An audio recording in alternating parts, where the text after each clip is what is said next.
It is the voice of Indiana County. It's WCCS 101.1 FM and AM 1160, WCCSradio.com. Rob Heinrich is with us this morning. Rob Heinrich is, of course, the superintendent of the Indiana Area School District. And just for our Facebook listeners and posting it, I'll say his name again, Rob Heinrich, because it didn't take right away. But there you go. Now it's recording. Our conversation with the Indiana superintendent brought to you by Marcus and Mack, voted best personal injury law firm in the Best of Indiana County contest. Marcus and Mack, a law firm representing injured people. I don't know if it's a relief to you when the state budget finally comes in or not, but I'm guessing a whole lot of business managers and folks involved in school districts and to the level that you are finally able to go, phew, finally. Now at least we have some solid numbers to go on. Always a good thing when the state passes their budget for school districts, because I mean that's how we operate, right? So we were holding our breath there and hoping for the best, and we are very happy and I guess grateful is the best word that they got it done, and they got it done relatively soon. How analytical do you get for your individual school district when you look at those numbers? I would guess you'd have to be really, really sharp on exactly what you're getting. Well, 100%. We count on that money to survive, and we definitely dig in deep to look at each and every penny that is spent. And and there's a lot of good things that happen with this budget. There's $494 million or so in new funding to close the adequacy gap. So, we're happy that the lawmakers made some headway there. They invested a lot in education, not as much of it as we like. Made it out to this county. We were hoping for a lot more to come out here to Indiana, but we're grateful that we did get a small increase on our funding this year. How long before you get an exact grip on how you're going to be able to distribute those funds and what you're actually getting in? Well, we're actually working on that right now. We have a meeting this afternoon with PASBO, the Pennsylvania School Business Organization, which is the school business managers. They'll break it down for us a little bit, and then the Superintendents Association has a meeting on Thursday where we look at the numbers a little bit more in depth, and from there we'll start planning where we can make our improvements. So we're a little bit disappointed about the charter schools. We were hoping that they were going to make some really significant changes to the way that cyber charter schools are funded, because it's just not fair. And I think everybody on both sides of the aisle agreed that it's not right and it needs fixed, and they just didn't fix it. So I'm sure that got caught up in some sort of compromise, but there's still a lot of work to be done in that realm. That is one of, if not the most vexing problem, I would think, for school districts, because you can get a bill the night before that is going to change your entire financial approach for a season. Oh, 100%. I mean, there's $1.7 million, the taxpayer money, Indiana taxpayer money that comes into our school district and then goes out to cyber charter schools in Harrisburg and Philadelphia that should be spent to educate our kids here in Indiana. So it's just not right. And, that's a huge number. When you're looking at our deficit, you look at our tax increase, that's about the same amount as our, it's more actually. It's about $500,000 more than our tax increase brought in. That's a significant amount of money. It can change the entire outlook with just one small reform. When you look at that and the problem with charter schools and how they are funded, are you all that concerned with where they're going to get their money if it's not from the local school districts, or is it one of those, let's find a solution that's good for all? Oh, and we're open to all solutions, but frankly, no. A lot of those cyber charter schools have tens of 20s, millions, hundreds of millions in their fund balance, which is their reserve money. So they have plenty of money to operate and do what they have to do. So I'm not so much worried about where they would get their funding from for a little while. I think we have a bigger problem with public education that we have to fix first with the brick and mortar schools here right in our backyard. Yeah. Let's talk about something a little happier. Sure, absolutely. That's the Indiana Area Education Foundation, which has new life. Yeah, I'm really excited about this. So we, a group of us, blew the dust off an old file called the Indiana Area Education Foundation. It's an organization that existed up until 2013.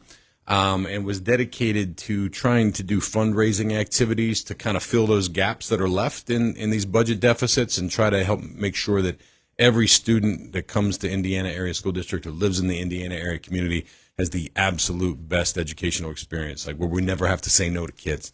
And so I'm happy to say that we finally, a couple weeks ago, just incorporated rebooted it and reincorporated that organization, and they're starting to plan events here coming up. And so we're really excited about what that organization can do to help our community.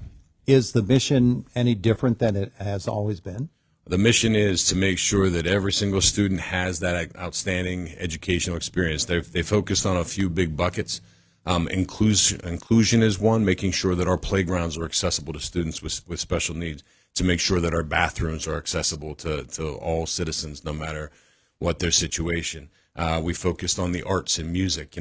We want to put all of our money, taxpayer money, into our music programs, but we simply just can't buy new violins all the time. They're expensive. So raising that money to fill those little gaps. We want to focus on STEM activities and science opportunities, real world learning experiences for kids, with field trips and stuff. A student wins an event, a writing contest, but now they have to fly to Detroit.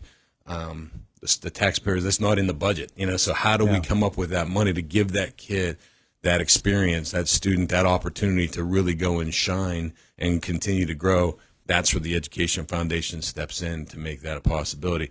We're going to focus on athletics. And what's even more, what I'd really love to do, and what I think the foundation would love to do, is build an endowment that, where we raise enough money that money starts to make money. So for future generations, every student has that same opportunity for the absolute best educational experience possible. So it's exciting work, and I'm really grateful to the people that stepped up to lead this.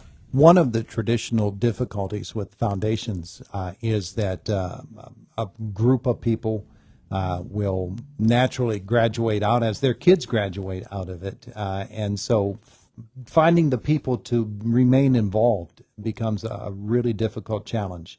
100%. And I don't know what was the cause for, in 2013, the organization going away, but you can see where that is something that you have to pay attention to when you establish something. It absolutely is, and I'm not sure what happened in 2013 either. But this group of individuals is very intelligent. It's an eclectic group. We have a lot of parents on it for sure, but the president is Mr. Ron Earhart, is a retired gentleman who used to serve on the school board and just wants to help out. Has no kids in the district anymore, so he's involved. And they were very intelligent the way they set it up. Every one of these board members has committed to a 4-year term, and then the terms will rotate. They'll cycle off every 1 year, 2 years, 3 years. So there'll be fresh people joining the organization, but there'll still be some consistency and continuity too, to make sure that whatever happened in 2013 doesn't happen again to this organization. Can people get involved now? Absolutely. You can get involved. Go to iasd.cc and look for the foundation on a webpage under the About Us tab. And there you can see the mission. You can see all the events we have coming up. We have the golf outing on September 28th that we're registering people for now, a spaghetti dinner in October. And again, you can make direct donations. You can earmark the donation that you make for certain activities, the inclusion or the athletics or the arts, or whatever it is that you are passionate about. So we're really excited about where this organization's going to take our kids. Rob Heinrich with us, the Indiana Area School District Superintendent, and we're talking about issues for the school district. When you get into the month of July, a lot of school boards, they take off for the month of July, and there are no school board meetings. That's not the case for Indiana Area, but the schedule is reduced, and some people are, you get that chance to step back a little bit and maybe get a little perspective as well with that time off. So what happens in July around the school buildings themselves? What's going on in the hallways and the offices? Right now, you wouldn't recognize the buildings if you walk through. The custodial staff is hard at work. The people behind the scenes are doing what they do to make sure that the building is in tip-top shape for when the students come back and the staff come back. Everything is pulled out of the classrooms, and they're doing a real deep cleaning of the carpets or recarpeting classrooms. They're painting walls. They're fixing things that needed addressed that we couldn't get to while the people are there.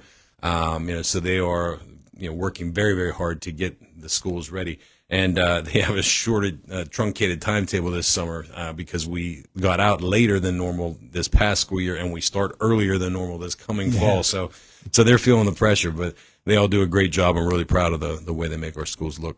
Yeah, and when we're talking about schoolwork, the Ike continues to be on schedule, yes? Yes, sir. They keep plugging along.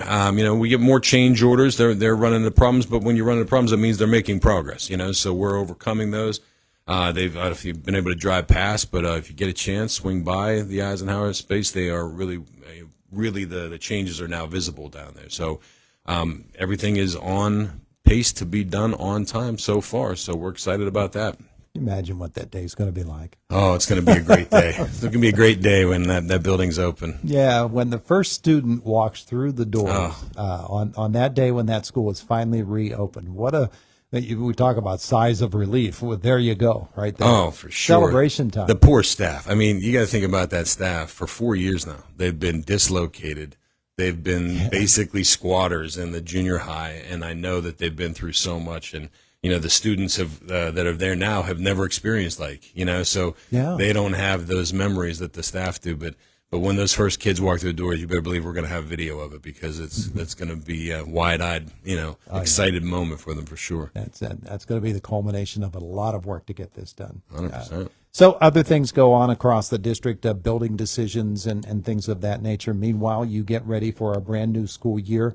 You are also getting ready. You hope to go kiss a pig. Yeah, yes, sir. Yes, I am one of the celebrity fundraisers for the Evergreen After School Club. Evergreen is a great partner of Indiana Area School District. They help run our summer program for kids. They help run our after-school programs for students. So, and they do it completely on donations. They're a nonprofit organization, so they don't get any of the funding sources that we get. So I volunteered to step up and try to kiss a pig. I have an event this coming Thursday at Sit and Stay.